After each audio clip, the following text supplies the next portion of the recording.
15 What's minutes. that? 15 minutes. 15. I don't know. All right. Test. that'll 1, be 2, worse. 1, 2. All right. Alright. So, you might have to stretch yours just a little bit. Unless you want to share whatever, what yours. I can share with It doesn't Catherine. matter. That'll be Yeah, easy. you That'll can be have, easy. it's easier if I just, Catherine can pass it over. because we don't. So you want to say something, just be like, or like, Alright. maybe like tap me or something. Okay. Give me a little kick. Hey, don't A tell me. little Don't kick. A tell little me. Just kick. rub it nicely. Alright, yeah, that'll be better, yeah. Make And it he's work. a new Yeah. boy, so. Yeah. Well, yeah, so I'll just do a little intro and then I'll say, all right. I'm trying to think because it's a little bit different format. Who should I pass it to? Who wants to start it Well, off? Who wants in to start? line. Go on the line? I Start thought- with Wande. We'll get this way. Yeah. Let's Okay. try it one. Okay. And You ready? then I'm recording here. Record there. Yeah, record here. It's red. Let's go. All right, folks. Welcome to. Actually, hold on. Let's move this. Sorry. You want to give Yeah. it this? Yeah. Let's put it down. Yeah. And cut. Cut. Action. I'm gonna make this one just so we can see you a little bit more. I love the way Wande just captures I That's what I'm know. saying. it. I Documentarian. know, Yes. she's amazing with that. Gotta tell the stories, capture the moment. Mhm. Capture the moment. I have so many moments she captured, I know she's got even more. Hey, pretty soon, Heirlooms, the movie, will be coming out. That's what I'm thinking. Okay, y'all ready? Yeah. Good? Yeah. All right, folks, welcome to another episode of the Big Green DAO Power Plant Podcast. We are here live in Denver at the 3rd annual, and I am surrounded by really like majesty. Like, y'all are truly queens of the DAO. Y'all helped kick this party off over 3 years ago. So welcome, Vero, Catherine, Wande. How's it going today? Hola, hola. It's amazing.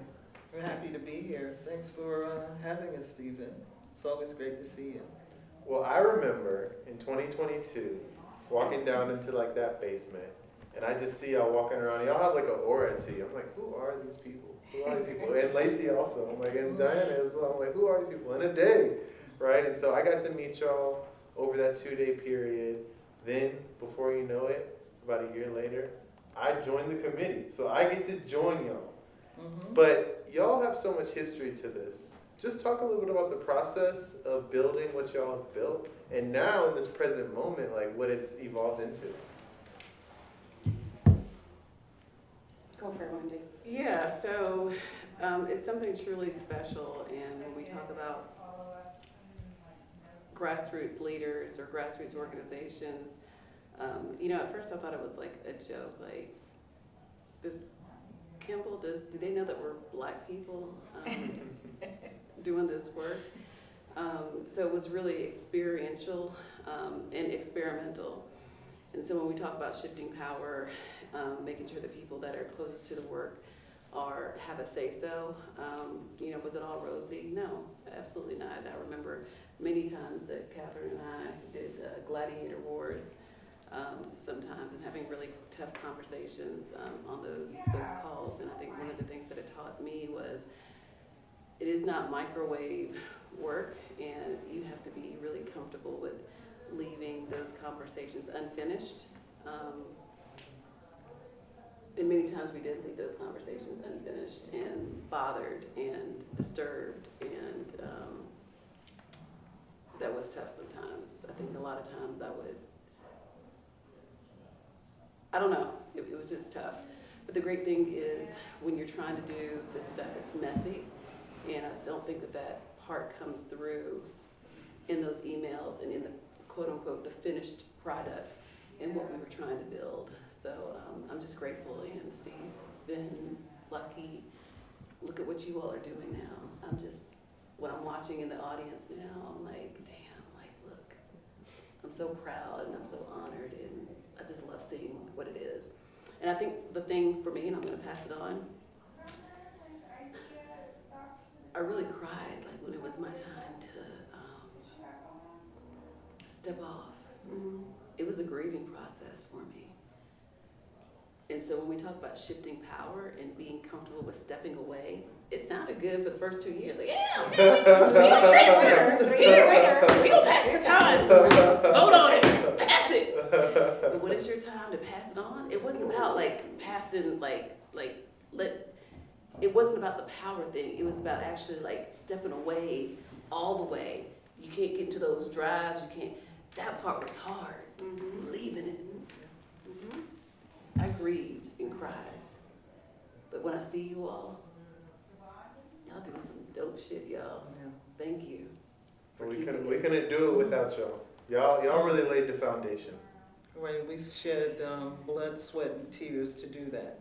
When we started out, we didn't realize the legal implications, the societal implications, the communal implications. It was, this is going to be great fun. What just happened here? And Wande talks about stepping away. This was kind of like our child, our baby, and it was taking flight and leaving the nest. So yes, we wanted you to soar and be okay, but there was a grieving process, as Wande talked about. And we had some serious disagreements, different points of view, but it was always a safe space. That was something that we cherished. We could be whatever we needed to be in order to get the work done, and we did that. And then, surprise, we became friends. So it was more than just we worked on the committee together. Yes. We actually cared about each other. We communicated with each other outside of that. We talked about different things. So our collaboration was more than just, we're part of the DAO. We actually integrated that into our lives and into the organizations that we worked with. So there were happy moments, there were sad moments, like any relationship, but we clawed through the tough spots, and we were hoping that we would leave a legacy that you guys would be able to carry on, and you're doing that. I mean, we're so enamored and grateful for what you guys are doing. Yes. It's like, wow, we did that. We laid that foundation, and they are taking off and going into the sky. So thank you for carrying on our work, being a representative of what we tried to build originally, and moving that needle. So thank you, Stephen. Well, I can't take credit. I have many words to say, but Vero, you're a part of this too. Yeah, no, I think these ladies have expressed exactly that feeling of the magic that happened in that room that day, and watching a blizzard. And the behind the scenes was just so magical and making things happen.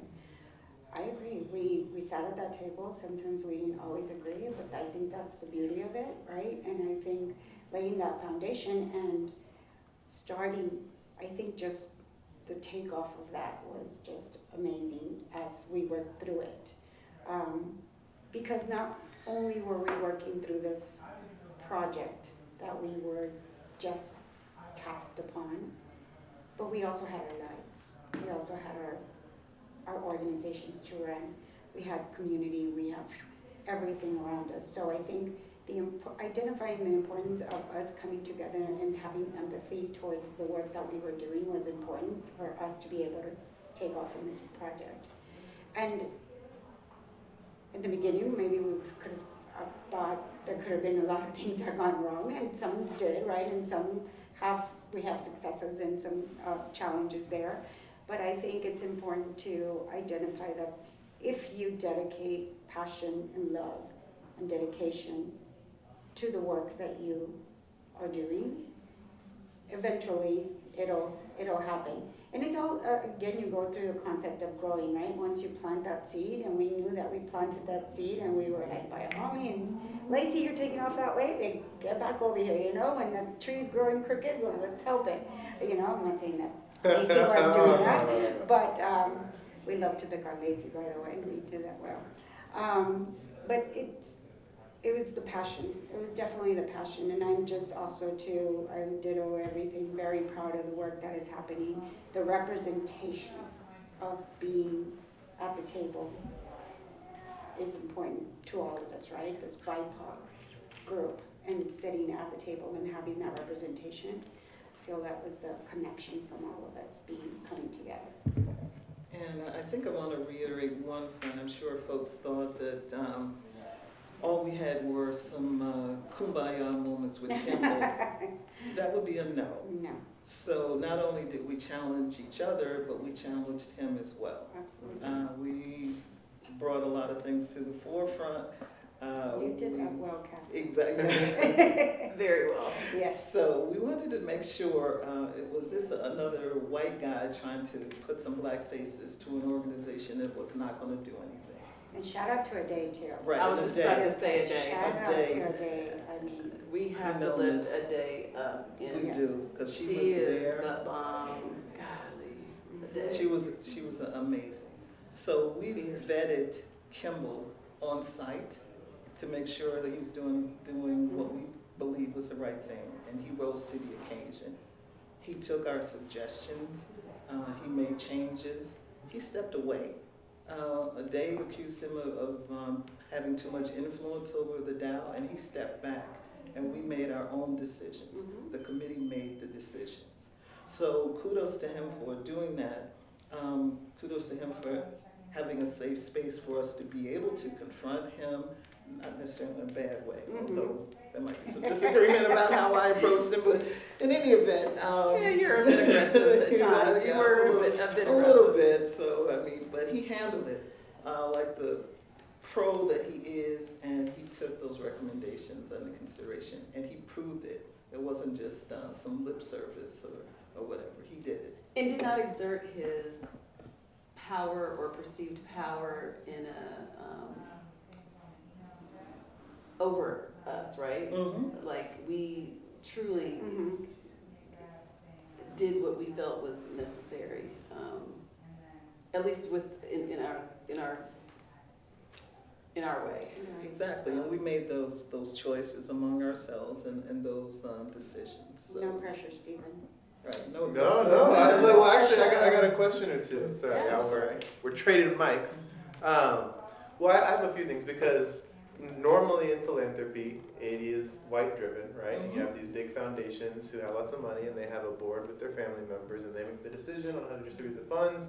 They give you a $10,000, $100,000, $1 million check, whatever you get, and that's sort of the end of it, right? Mhm, But you cultivate relationships with them over time, right? But it's a very similar circuit of like going to the galas and having them do site visits, right? Like all that type of stuff, right? And so this is different, right? And so going out on a limb to give your money out differently, but if you're gonna be different, go all in, right? Don't like sort of tiptoe. And I feel like Big Green is doing their best to be transparent in that. And so as y'all see this grow, what are y'all hopeful for the future as well? Like, we know we haven't gotten it perfect. Nobody gets it perfect, right? Like, it's still evolving. What do y'all see, and like, what is y'all's hope for the future? Yeah, I would love to see, honestly, I'm not a fan of one-time gifting. I do not like one-time gifting. I would love to see continuous. Like multi-year, I'm sorry? like multi-year funding? Multi-year funding for organizations. I mean, it's a start, like you said, that I love that we make it very easy. I think one of the things that I'm proud of our organization that we did, and we did really well, is we made the grant application super simple, 3 sentences, less than a paragraph. Tell us what you need, that's it. I think that's gonna be one of the legacies that we have. One of the things that I would like to see is if you're funded, you are guaranteed 2, 3, whatever, just make it even easy, quote unquote, easier to obtain it, because, I'm not a fan. That could also be grieving, right? You just get this gift one more time, this one time, and then you step away from this organization that you're working with, and then you never see, you don't hear from them, and you don't, and that happens. And that's traditional philanthropy also. Traditional philanthropy. It's and that I you think get one that's gift what- and then it's over, and you cannot do, that is, I do not like that question on fundraising thing. How will you sustain this gift? Well, hell, it ain't gonna sustain if we don't get any money. It's Right. not, it stops. I actually put down it stops. It's done, it's over. Exactly what you What said. did you do in a year? we did nothing because we just got started. We just figured out how to use the money. Yeah, and you don't need 250 characters to do it, to explain that. You know? Well, Yeah. well, not being a confrontational person, Excuse me? I challenged both Diana and Madeline, matter of fact, a few minutes ago. Why is she using people's names? Because I always do. I know. Transparency. I know. Exactly, I know, I am I know, totally I know. transparent. Yeah. And they know that. Yeah. So, I told Madeline, $24,000 is not gonna change my life. Mhm. It's not gonna change my organization. Mhm. I need more money. Yeah. If you wanna help me, I need more than that. So Yeah. how can we attain that? Yeah. So one of the recommendations that I made was that we gather 3 to 5 different organizations across the DAO, and that Big Green hires a grant writer, and that we apply for a grant to the federal government where we're talking about millions of dollars. Yes. Yes. It would be different groups. I mean, we could start with one experimental, I agree. 3 to I 5 agree. organizations, but then it could spread 3 to 5 over here, 3 to 5 over there. We'd have a common goal. Yes. There's money out there that's available, IRA, EPA, I can go through all the These federal initials, grants, yeah. and it's not coming again. Okay, Biden is in the back room printing out all of this money to give away before he has to leave office, and we need to take it.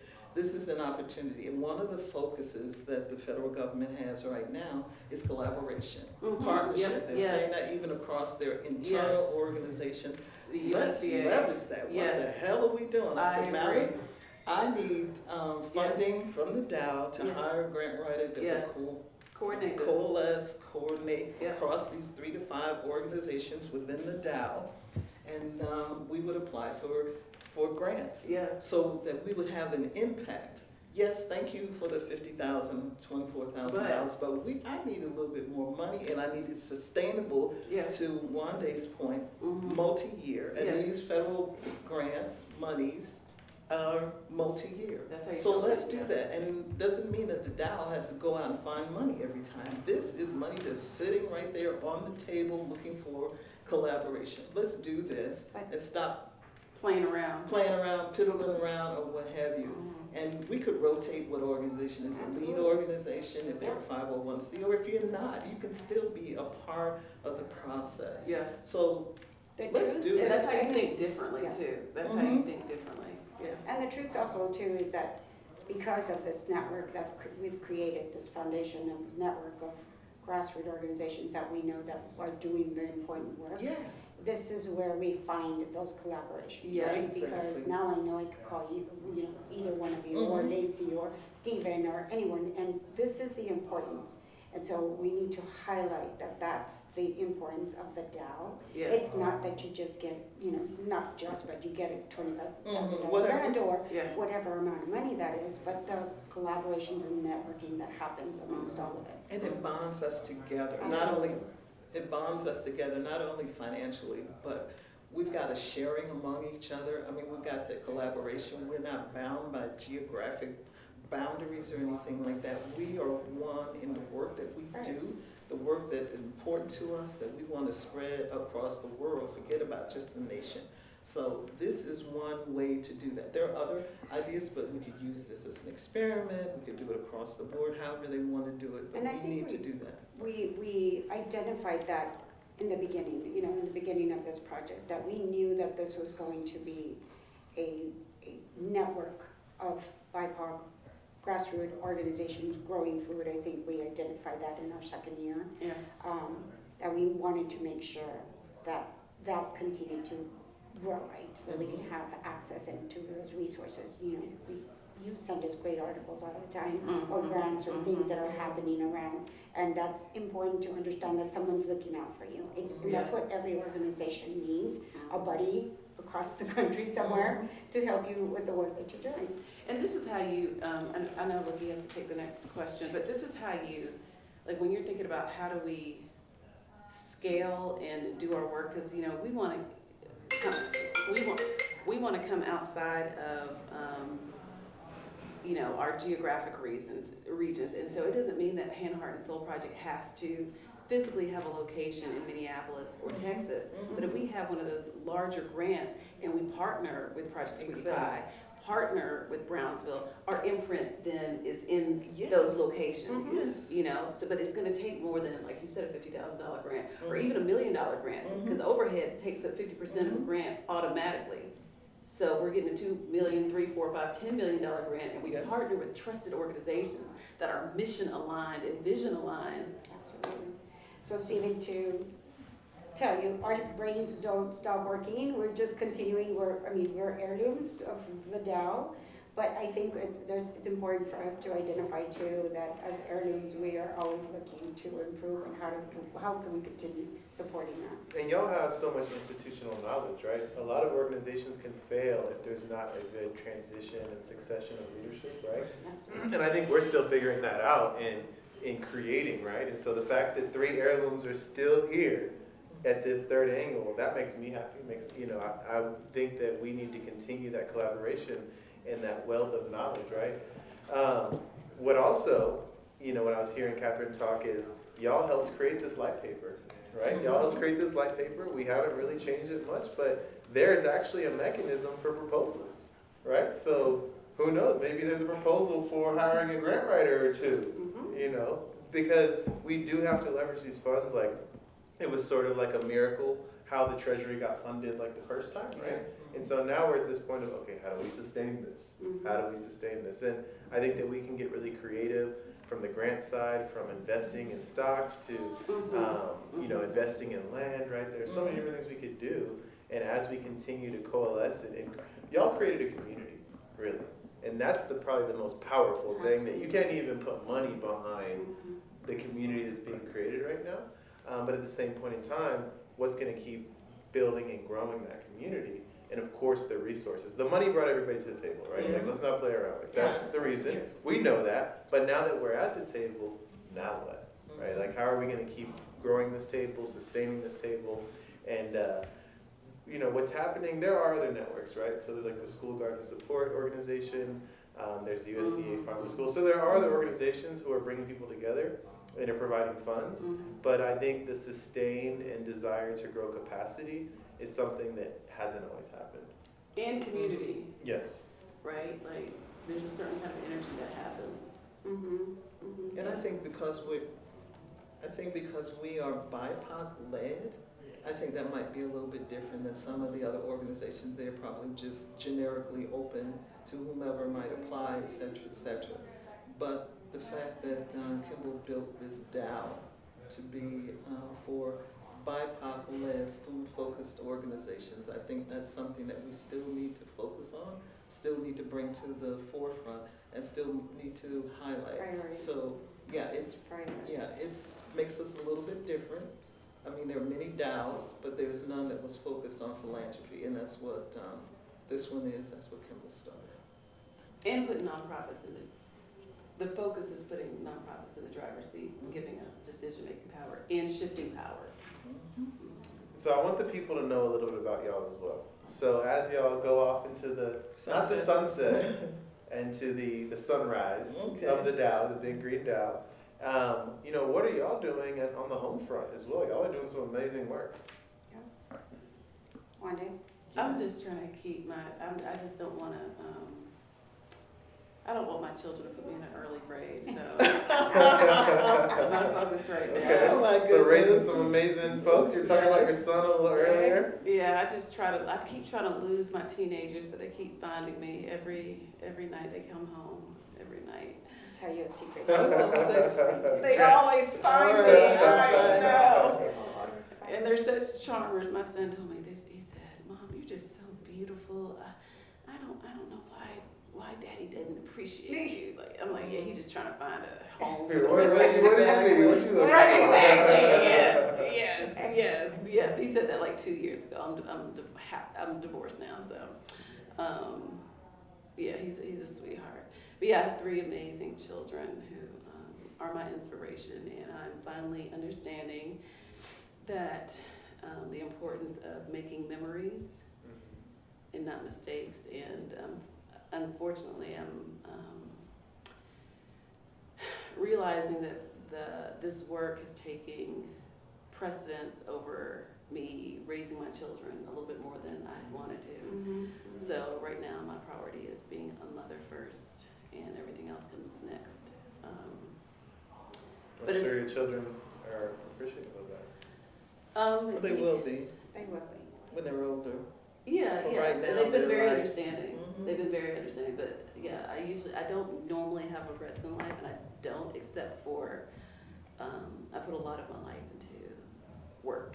It's tough as a ED or CEO, right? And trying to make ends meet and all the deadlines and all the Yeah. different events that are happening and all the staff issues. I mean, it's just, it's never ending. And so I know when we were in November in Minneapolis, like we're like, all right, let's take some time to try to recenter and start these meetings off with intention, because it's always like rushing to business, right? It's Yeah. business versus like, all right, how are we doing individually? So the fact that you're able to consciously make those changes now, you know, is I think what humanity is all about. What about you, Catherine? What are you doing? You might need that, huh? I need the mic for that. Potentially. Well, recently I had a health challenge, and it kind of highlighted some of the things that I've been working on and decided that I wanted to work on. So it was a little bit of a wake-up call for me. Additionally, when I first started working with the DAO, these two ladies pulled me aside and gave me a tongue lashing for working so many your own years. medicine. Exactly. For so many years without getting paid. So they were like, are you kidding me? You're doing this laundry list of work. So, unfortunately, or fortunately, they created a monster. Because now my consulting jobs, I'm getting paid. I'm getting paid. As they say in the hood, paid. Okay, so thank you, ladies, for bringing that to the forefront. And they hardly knew me at the time, but I totally appreciate it. Yeah. That's the power. That's That what we is the do. power. Like having those honest conversations. Like we got to support each other in this work. Right, so they increased my bank account That's substantially. I mean, I made some investments I and think things you always like a that. drink. Yeah, that's probably right, to at least a drink after all of that. So I was fortunate that they did that. But right now we have a number of projects. You spoke to our executive director, Michael. There's always an initiative. And working primarily on the Foster Green project. So there was a hiatus with the illness and health issues. But Foster Green is adopt a lot, adopt a plot, adopt a garden box. And the garden boxes come from Kimball Musk. So we have a number of garden planters that we're putting QR codes that will make them culturally specific to the neighborhoods in which they are placed. They will have artist renditions, which will also show the culture of the neighborhoods. And they're a physical boundary or a physical representation of the things that connect us as a community as opposed to what separates us. So we are selling those, and we've got a couple of organizations that are interested, one from St. Paul that wants to circle their entire neighborhood to show that this is our folks, this is who we are, and this is how we move forward. So I'm leading that Foster Green effort to sell those garden planters that Kimball and his team manufacture somewhere out west, don't care where. But that's been working out so far. Like I said, it was a small hiatus, but it's moving forward. So that's the biggest one, where we're looking to have more than one financial or revenue stream. I mean, for many years I was not pleasant about grants. I saw them as somewhat of a begging scenario, and I wasn't comfortable with that. So I believe as a nonprofit, for-profit, whoever, we need to have other revenue streams. So we're looking at a number of other opportunities, including the Foster Green, where there'll be funds coming in. Are we abandoning grants? Heck no.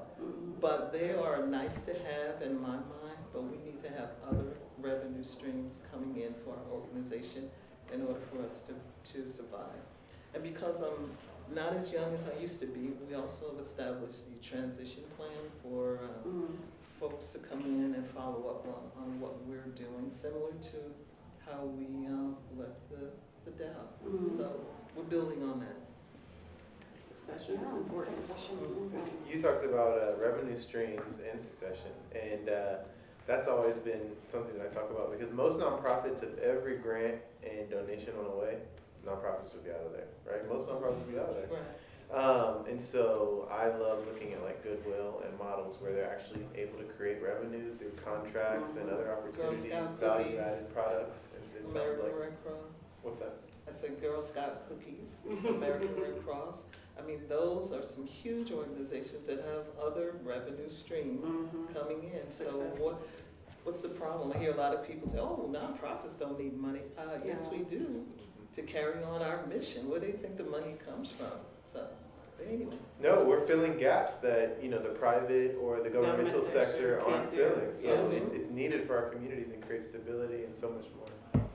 Ms. Vero? Okay, well, speaking of succession and burnout and being exhausted, I will say that I am in a healing journey Mm. as an exhausted executive director after 11 years. Yes. And I am enjoying my time. I am enjoying serving others and helping in the things that I like to do. Yes. I'm picking and choosing and making sure that it's filling my cup first before filling anybody else's cup. Because like Wande said, I did sacrifice a lot and I did lose, a lot of things in the midst of that. And I had no one next to me to come and recognize me and give me a taste of my own medicine and said, you need to stop and recognize what you're burning out. And I, shout out to every executive director in this country that do the nonprofit work. CEOs are, I think, sometimes it's lonely at the top. Yes. We got to recognize that it's lonely. Lonely. And if you're a woman, I think that is harder. If you're a BIPOC leader, Mm-hmm. it's another way to recognize. And I don't think we talk about it enough, that vulnerable stage that we Yes. have to recognize that we are tired, exhausted, Yes, and yes. serving others. So, to just wrap that up, I'm just in the healing process right now, and I've done some work with Big Green, and I'm now going to do some other contract work with in Austin and San Antonio and in Brownsville still. I'm based in Brownsville and raising my 2 younger girls, and I have 4 girls, but the older 2 are already off the payroll, so I'm done, halfway done. And so I'm being very selective of the things that I'm doing right now, just so that because I recognize that I was burned out, I was tired, and I was exhausted, and something had to give, as my therapist said, right? Something had to give, and so I'm just a healing journey right now. Good for you. Well, I think that y'all have worked really hard just hearing this and seeing the work that y'all put in. And so y'all deserve the opportunity to rest and reset, right? You deserve the opportunity to be with family. You deserve the opportunity to get paid, right? Like all of that is necessary. And just hearing y'all and learning from the wisdom that y'all are dumping on me, like, all right, I'm making these key points. I need to make sure for that. And it's difficult in the American culture, right? It's like work, Yes. grind, produce, right? And so that's sort of like the beast that we live in right now. And the good thing is y'all have created a lane to be able to step back and reset for a little bit, right? And also, how can we envision this for our future in our workplaces, right? As leaders in the workplace, how do we create a healthy workplace for our staff, right? And create that culture of wellness, of taking care of your family, of being able to not survive, but thrive. Yeah. Well, I think it has to do with a lot of, I recognize that it was practice, what I preached. Yeah. If I was out there talking about health and wellness and I was the first one that was, arriving and the last one to leave, I was not doing a very good job. So I thought, recognizing that was my fault, but also too that I recognized that something needed to change. So I think that wisdom is very important for the generations or the next round of workers and leaders to recognize that this is important. To recognize that and act upon it. Because I knew it. I knew that my body was telling me something, right? But I was still writing, I was still working, I still need to do this. Because that's celebrated. Expectation, right? It's celebrated, right? That grind culture is celebrated, and we are taught to, labor. And so, like you said, that's something that I have failed at for many years is listening to my body and also demonstrating, right? So even for my team, so it's something that I'm working on, is making sure that I'm not emailing the team on the weekends. I think in one country, it might be in Europe or something, like they almost like passed some ordinance or something. Where you can't do that. Yeah, it's like, That's great. get off the computer on the weekends. I love or that. something. It's Mhm. like- So that's something that I have to continue to do and make as we wrap up, make a practice of it. And, we're working on a wellness retreat right now for our team. In July, this past July, we started doing the Fridays off Did you? for the In whole July? entire team. Yeah, For that's the good. entire team. And did they have to work more hours Monday through Nope. Thursday? No, Okay. no, and it was You paid. got paid, yeah. They got paid There you anyway. go. So That's a for good you. practice, and I think like a slow month like July or June or maybe like mid-December or something, like that makes a lot of sense, right? For employers to do. Yeah, December, they're gonna have 2 full weeks off paid, just to reset before we go into the new year. So just having more intentional, I got an email back from you saying that you were on sabbatical, so I was very glad to see that. oh, that's Yes. awesome, yeah, Yeah. Yeah. So, my thing was, that's great. when I hit around 10 years for Guardian, well, actually it was a couple things. One, when my father passed, I was like, I want to travel the world for a year, right? I just want to unplug. Unfortunately, I'm not in a situation where I can do that. But I was like, you know what, at least I'm going to take off 1 month. Because I'm taking off like, you'll take off a week, you'll take off 10 days. But you still end up But, like, working though, Yeah, of course. I think. And At so, least I do. how do I get away for an extended period of time? And so I was able to use a little bit of the excuse of my honeymoon with my wife. But also we had hit a good point. We had brought on another chief. So it wasn't just, if one chief leaves, the other chief is by themselves. There was 2 people to support each other in addition to our staff. To your point, I did answer emails. I did still have some meetings. But I was answering emails in Costa Rica. I was having a meeting on the beach in Puerto Rico. No, but that's not, hold on, were you on sabbatical when you were doing that? On the No, beach, but on see, the beach. that's not sabbatical then. When can we get to the point of when it Of is turning true? off. So for me, Of the turn- big part exactly. is not wanting to have failure. Right. Right. That's the big part. But taking off does not mean that we're giving our teams permission to fail. Yes. I get it. And you need to have trust in your team I get to be able to I am continue. totally with you. Yeah, I get it. We're gonna get to that point. We are, yeah, We will. for sure. So take And it. so when I think I'm it's implementing, so you bring it up, I'm implementing anybody who's been in Guardian for 10 years gets a month off pay. Good for you. Once they hit 10 years. Wow. And then I'm going to do it every 10 years. So the next time I can do it will be 2035. That's a lot. I'm speaking into you that every 10 5 years years. is too far. Every 5 years. I'm It's speaking that tough, into but you. when you're in a nonprofit world, it's hard to convince the board that, hey, I'm out. I will come do a presentation for your board. Come on. I'm so I don't know dead if ass you told me serious. about it, or maybe Diana told us about it, but there was actually a 1-year sabbatical for CEOs and executive directors, I think in Colorado. So an organization will pay Yes, your org. yes. And so it's no, I think it was Diana, because so in California, this is very normal practice. In 3 months is a standard. So if you think about, yes, and if you think about 10 years, like, so 20 years, if I have to work in my organization for 20 years to get 2 months off, the devil is a lie. Well, I still get time off. I still get time off. But like That's the extended period of time. No, I know what you're saying. No, I get it. But let me talk to your board. All right.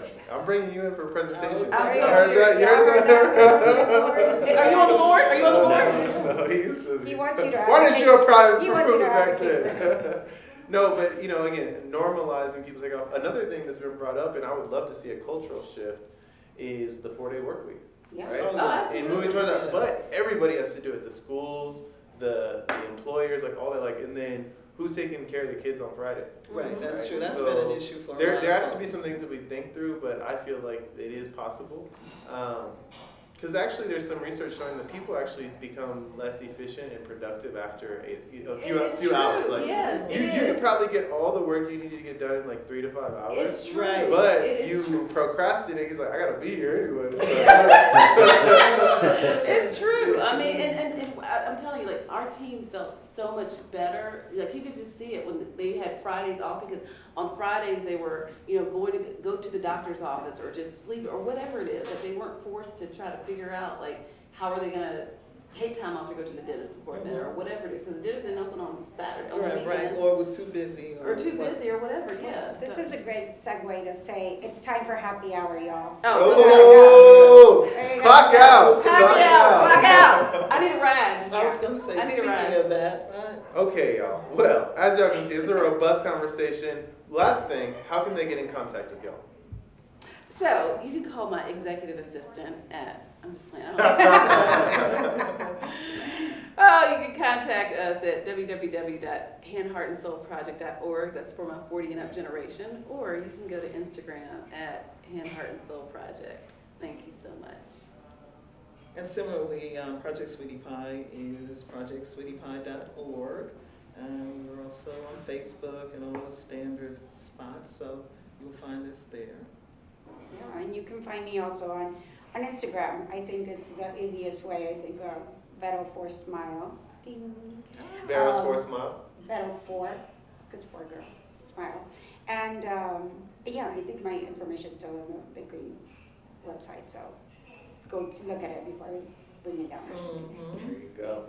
Thank you, Lucky, Thank you. for this Thank you. conversation. Yes, Thank you, fun. Big Green. So, Thank you. handing Lucky. over the baton. The baton. Well, we're going to do our best. Y'all saw James and Jamala doing great work. Great. We are going to hopefully be bringing on 2 new people in the early 2025. Maybe you with should Lacey bring on and some Melissa. women. What's that? Maybe you should bring on some women. It's an Yeah. all-male cast right now. Hey, I don't make the decisions here. Ah. But I agree. No, I think that it's interesting how we went from Yes. 5 White women and and 1 male to flip. now to 4 males and 1 woman, right? Mhm. And maybe maybe next time we'll find that balance. Get it to I guess it could potentially be 3 and 3. It might be. We'll see. Right? Whatever Stay works for you tuned. guys. All right, Stay y'all. Thank you, Thanks Ade. for tuning Thank in. you, Lacey, for everything. Both Yes. of you. Oh my gosh. Let's Lifting do up it. them. Till next time, y'all. Adios. Peace. Peace. Adios. Hasta luego. Ciao. Au revoir. Marco, could you airdrop me? Mine says